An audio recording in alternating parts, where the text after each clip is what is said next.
MediaMarkt, a brand almost every European recognizes.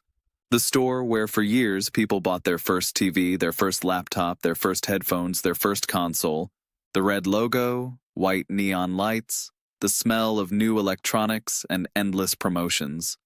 A symbol of German retail culture, Western lifestyle, and a certain order in which everything had its place: the customer, the checkout, the warranty. Today, that order is starting to come apart. JD.com, the Chinese e-commerce giant, often called the Amazon of Asia, has announced plans to acquire Ceconomy, the owner of MediaMarkt and Saturn. For an average shopper, it's just another business headline. For analysts, it's a signal. China is entering European retail not through imports, but through ownership. This is no longer just made in China, this is owned by China. JD.com doesn't need to build anything from scratch. By buying the chain, it acquires a ready-made ecosystem, warehouses, logistics, supplier contracts, and, most valuable of all, the data of millions of customers. It gains insight into who buys a TV, when, in which country, and for how much. It learns which brands are loved, which ones are fading, and how to use that knowledge to roll out its own products with surgical precision. That's how modern expansion works. No army, no navy, no big summits, just the quiet hum of server rooms and boardrooms.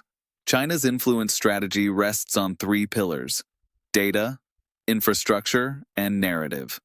First, you take over what is visible: ports, factories, shops. Then you secure what is invisible: information, technology, emotion. And finally, you shape the story the world tells about itself. What is happening to MediaMarkt is just one piece of that puzzle. In the Middle East, in Israel, in the UAE, in Saudi Arabia, the same model has been running for years. Chinese companies invest in startups, buy stakes in ports, finance media projects, even produce radio shows in Hebrew. They're no longer just selling goods, they're selling a vision of the future, one in which growth and influence are the same project. Every new investment is also an investment in narrative. Because in a world dominated by information, the most valuable commodity isn't oil, it's trust. And right now, trust is for sale. What happened to MediaMarkt? In the summer of 2025, JD.com, one of Asia's largest online commerce groups, submitted a takeover offer for Ceconomy AG, the German owner of MediaMarkt and Saturn. Estimates put the deal at over $3 billion. This isn't just buying an electronics chain. It's a strategic entry into a market that, for decades, was reserved for European retail giants. JD.com wants to use MediaMarkt as its gateway to Europe. Hundreds of brick-and-mortar stores, a ready warehouse network, logistics that already cover dozens of countries. The kind of footprint you can't build in a year, but you can buy. In Berlin, the news moved through the media like any other stock exchange communique. In Beijing, it was framed as a success of the national Go Global strategy, China's long-term push to embed its brands and platforms in Western markets. In Brussels, questions arose about data security and transparency, because MediaMarkt isn't just shelves full of electronics.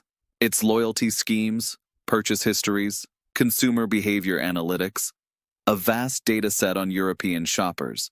Every warranty, every product registration, every card payment is a trace that can be stored, analyzed, and monetized. In the hands of a Chinese tech retail giant, that resource takes on a completely new meaning. JD.com has been building its AI labs for years. At home, it tracks user behavior down to the minute. It knows what time people buy the most, which colors sell better, which products should be promoted together. Combining that kind of analytics with European retail data is a move that can change the rules of the game entirely. It's no longer about selling. It's about knowing. For MediaMarkt itself, this looks like a lifeline. The chain has been struggling with Amazon's dominance, soaring energy costs, and shrinking margins.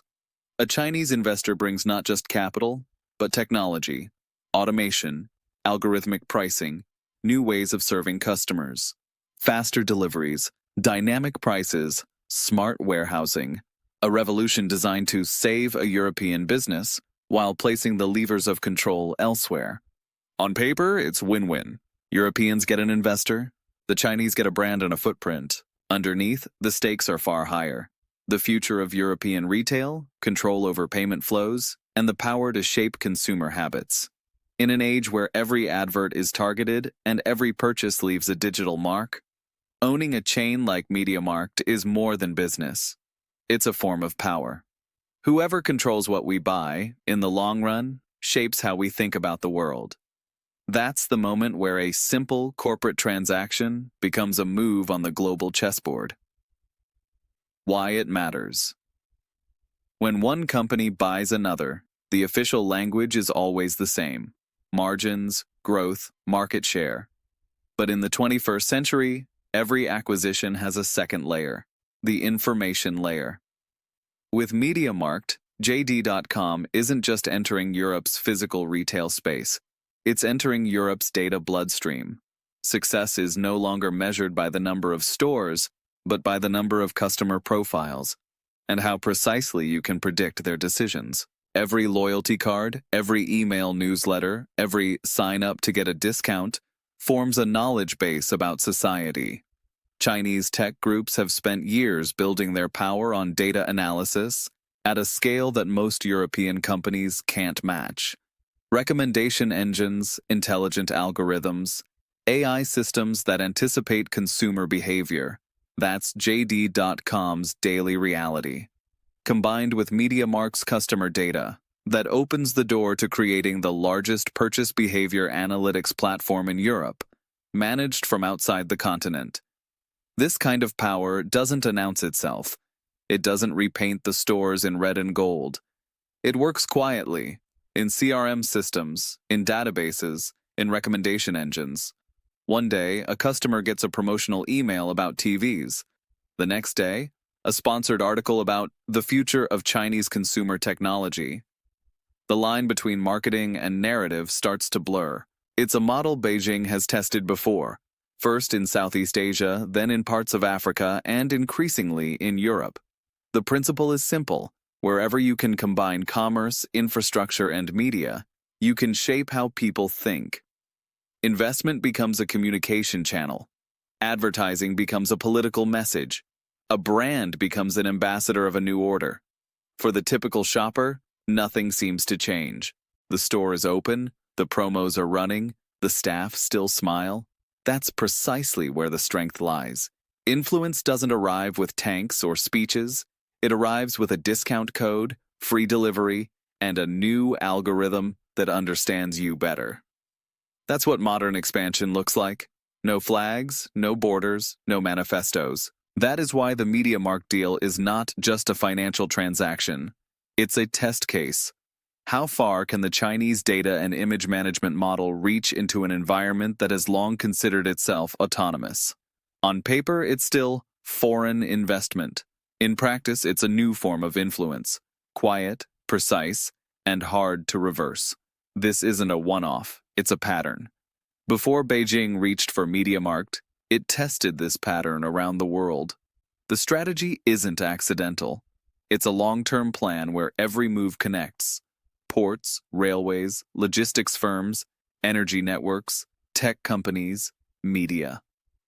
At the start of the 21st century, Chinese corporations began buying stakes in African resource companies, Asian ports, and later European logistics firms. In 2013, the Belt and Road Initiative was announced, officially a grand connectivity project to link Asia, Africa, and Europe. In practice, a vehicle for China's global capital expansion. The rule is simple. Instead of building your own distribution networks from scratch, you acquire those that already exist.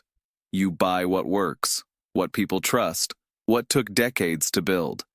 That's how it went with the port of Piraeus in Greece, with rail lines in Serbia, construction firms in Africa, and now with MediaMarkt in Europe. It looks peaceful. It feels like development. The long-term effects, though, are structural and often irreversible. China's strategy operates on three levels: economic, controlling flows of goods from raw material to retail shelf; technological, accessing data and know-how that let you leapfrog rivals; Cultural, building an image of China as the indispensable development partner. Together, these strands form a web of dependency. That's why Chinese firms invest so heavily in education, culture, and media. They fund Confucius Institutes, academic exchanges, TV programs, and news sites. Not to shout propaganda, but to normalize presence, to make Chinese involvement feel natural, helpful, unavoidable. To turn China into a synonym for progress, not threat. The expansion model is always similar. First, cooperation. Then, investment. Then, partnership. Finally, control. Not by decree, but by capital. Not by occupation, but by dependency. For the public, this process is almost invisible. For experts, it's brutally efficient. There's no single war and no clear day of victory. Just an endless sequence of business decisions that, taken together, shift the balance of power. MediaMarkt is one of those decisions, and it fits perfectly into a much larger map. Case study: Israel, China Radio International in Hebrew. In 2009, a new voice appeared in Israel's media space. It didn't come from Tel Aviv, Jerusalem, or Haifa. It sounded different, calm, precise, with a subtle Chinese accent. China Radio International, CRI, launched its Hebrew service. Broadcasts from Beijing started appearing online, on streaming platforms embedded in local news sites. At first glance, a cultural curiosity. In reality, part of China's global communication strategy. CRI is a state broadcaster, like BBC World Service or Voice of America, but with a Chinese mission. Its goal isn't just to inform, it's to promote an image of China as open, friendly, and modern. Each language edition, Arabic, Russian, French, Hebrew, serves the same purpose: explain the Chinese perspective in the listener's own language. Hebrew was a symbolic choice. Israel is a country where media and technology have outsized influence. A startup nation built on cybersecurity and innovation. If you convince Israelis your worldview is logical and beneficial, you gain more than viewers. You gain potential partners. CRI's Hebrew programs were carefully designed. Instead of heavy-handed politics, they focused on culture: Chinese food, music, art, technology. Interviews with scientists, students, business people. Stories about joint projects, friendship between nations, intercultural dialogue. Gradually, more economic topics appeared: Chinese investment in Israel, cooperation in AI, green energy, transport, education. Nothing sounded alarming. It was soft, pleasant, informative. That was the point. Influence didn't come through confrontation. It came through familiarity. Listeners got used to a Chinese voice speaking Hebrew. Used to China framed as a partner, not a distant power. Used to a narrative in which Beijing is presented as part of global progress. CRI wasn't operating in a vacuum. At the same time, Chinese embassies in Israel ramped up their activity on Hebrew-language social media. Websites, blogs, Twitter accounts, Facebook pages, all broadcasting the same tone: polite, technological, neutral. Every post added another layer to the image of China as a normal, almost obvious partner. As CRI built an audience, Chinese capital started flowing into Israeli startups, especially in AI, cybersecurity, and logistics. This coincided with growing U.S. concern about Chinese influence. Washington warned against soft invasion. Israel tried to balance, enjoying investment while not antagonizing its key ally. Through all of this, CRI remained a symbol of the broader strategy, a smiling, cultured face for China's presence. Not agitprop, familiarity, soft power, patiently applied. Buying technology instead of building it. Chinese investment in Israeli tech began quietly. No big press conferences, no dramatic takeovers. First came minority stakes in AI and data analytics startups. Then VC funds based in Tel Aviv, formerly local, but capitalized from Shanghai, Shenzhen, and Beijing. This was the birth of what some analysts now call investment-driven digital diplomacy. For Israel, infamous for its high-tech ecosystem, Chinese money was tempting. It often arrived faster and with fewer strings attached than American capital. Quick decisions, cash on the table, minimal bureaucracy. Exactly what fast-moving founders want. Investment focused on sectors that define long-term advantage: robotics, precision medicine, autonomous transport, green energy, facial recognition, ag tech. Every one of these domains has civilian applications and potential military ones. That's what worried Washington. In 2018, Israel's finance ministry created a special body to screen foreign investments with a heavy focus on China. Officially to protect strategic sectors, unofficially to keep national security and the U.S. relationship intact. Yet the pattern had already taken root. Some Israeli startups, once acquired or heavily financed by Chinese partners, rebranded and shifted work to Asia. Technology developed in Israeli labs found its way into projects in China under the umbrella of collaborative R&D. Not headline-making megadeals, but a quiet migration of know-how. The model was simple. You don't need your own lab in every country. You just need a stake in the best ones. Access to source code, documentation, and talent is enough. That's how China shortened the distance by years, sometimes decades. Israel tried to walk the tightrope. It needed investment, yet understood every deal came with a price. Restrictions tightened, but the ties built over the years didn't disappear.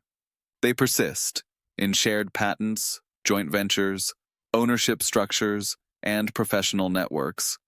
You don't see them on the street. You see them in cap tables and Git repositories. That's where the quietest war is being fought. For data, for technology, for brains. Infrastructure. The skeleton of power. When people think Chinese influence, they picture smartphones, apps, and cheap gadgets. But China's real power doesn't lie in apps. It lies in infrastructure. Ports, railways, roads, mobile networks, the skeleton of global trade.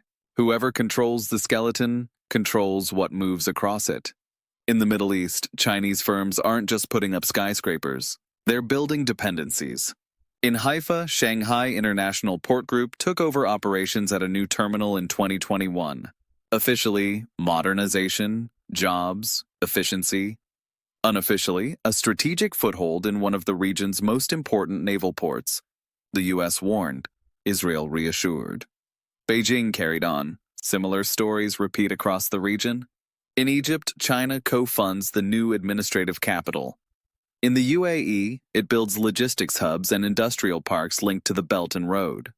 In Saudi Arabia, Chinese firms help construct megaprojects like NEOM and power networks.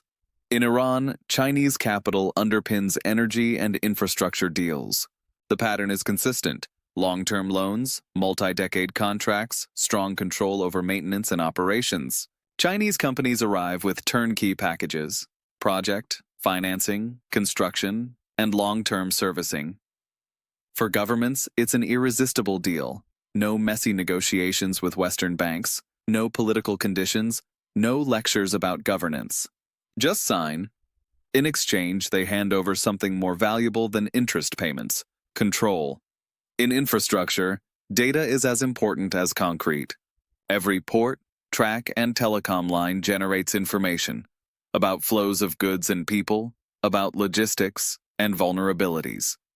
Companies that build and run these systems gain access to that data, formally as operations info, practically as strategic intelligence.